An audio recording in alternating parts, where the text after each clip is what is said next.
تعالوا بقى نشوف انواع تانية من اللاندنج بيجز. طيب في حاجة اسمها 404 landing page، في حاجة اسمها paid advertising landing page، وفي حاجة اسمها about us landing page. خلينا نبدأ أول حاجة مثلا ب about us landing page.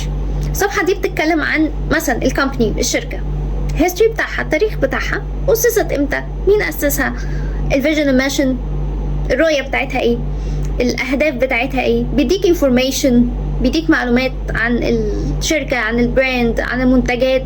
وبعد ما يديك كل الديتيلز دي at the bottom of the page في نهاية الصفحة يبتدي يقولك بقى اختار حاجة من ده. تحب ان انت تفولو اس، انك يعني تتابع الصفحة دي، سبسكرايب، تسجل، حابب انك ايميل، انك تبعت ايميل مثلا لشركة لو عندك تساؤلات معينة.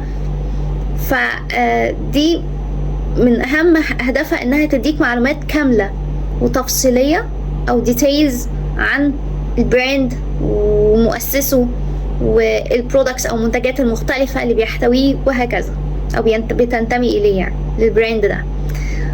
ده مختلف تماما عن صفحة اسمها 404 landing page وظهرت قدامنا كلنا 100 مرة قبل كده.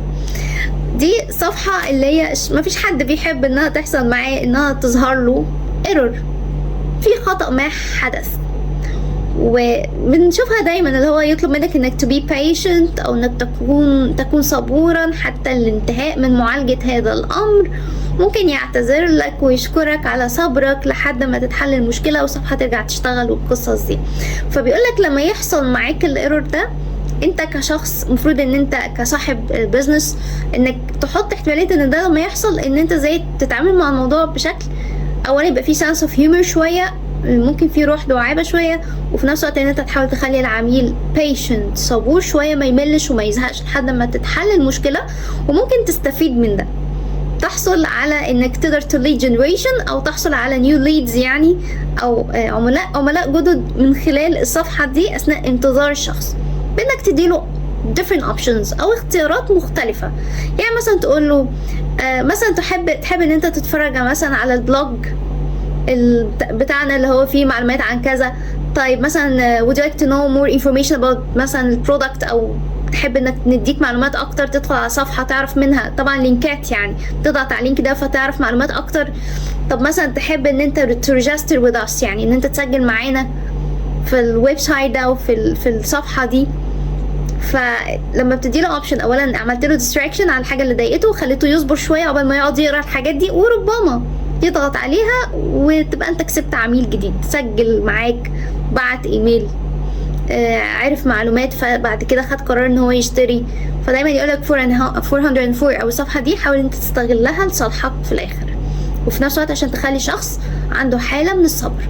طيب في حاجة اسمها paid advertising landing page.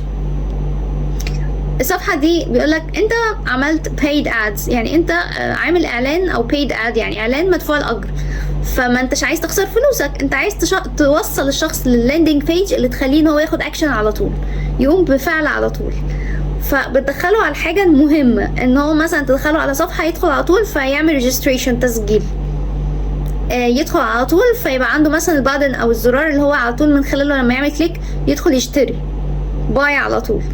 فما انتش عايزه ان انت تدخله في حاجات intermediary page ولا صفحة تانية، ولا تديله معلومات ولا details ولا اي يعني معلومات just abandon the information او معلومات زيادة عن اللزوم ملهاش لازمة.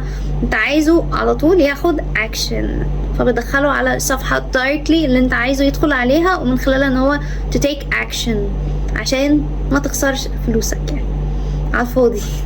فاهم حاجة ان هو يقوم بالاكشن اللي انت عايزه.